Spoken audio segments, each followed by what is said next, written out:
মুহাম্মদ সাল্লাল্লাহু আলাইহি ওয়াসাল্লাম বলেন, একজন জাহান্নামীর বসার জায়গা বাইনা মক্কা আল মদিনা, মক্কা থেকে মদিনা 450 কিলোমিটার। একজন জাহান্নামীর বসার জায়গা যদি 450 কিলোমিটার হয়, প্রতি হাজারে যদি 999 জন লোক জাহান্নামে যায়, তাহলে পৃথিবীর শুরু থেকে নিয়ে কিয়ামত পর্যন্ত যত মানুষ এসেছে, যত মানুষ আছে, যত মানুষ আসবে, সবার যদি 999 জন লোক জাহান্নামে যায়, আর একজনের বসার জায়গা যদি 450 কিলোমিটার হয়, তাহলে জাহান্নাম কত বড়! বিচারের মাঠে থাকবে জাহান্নাম, বিচারের মাঠে থাকবে জান্নাত, বিচারের মাঠে থাকবেন ফেরেশতা, বিচারের মাঠে থাকবেন আল্লাহ, বিচারের মাঠে থাকবে জিন, বিচারের মাঠে থাকবে মানুষ, বিচারের মাঠে থাকবে পশু প্রাণী। কি দিয়ে বুঝায় আপনাকে আমি বিচারের মাঠ কত বড়?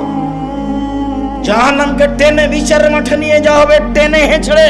আল্লাহ সাবুন আলফা জামাম, জাহান্নামের গায়ে 70,000 লোহার রশি থাকবে, প্রত্যেকটা রশিতে 70,000 ফেরেশতা থাকবেন। একজন ফেরেশতার এত ক্ষমতা, এই বিশাল পৃথিবীতে হাত ঢুকিয়ে গোটা পৃথিবী একজন উল্টে দিতে পারে। এত ক্ষমতার অধিকারী 70,000 ফেরেশতা থাকবেন এক একটা রশিতে, তারা টেনে জাহান্নামকে নিয়ে যাবে বিচারের মাঠে।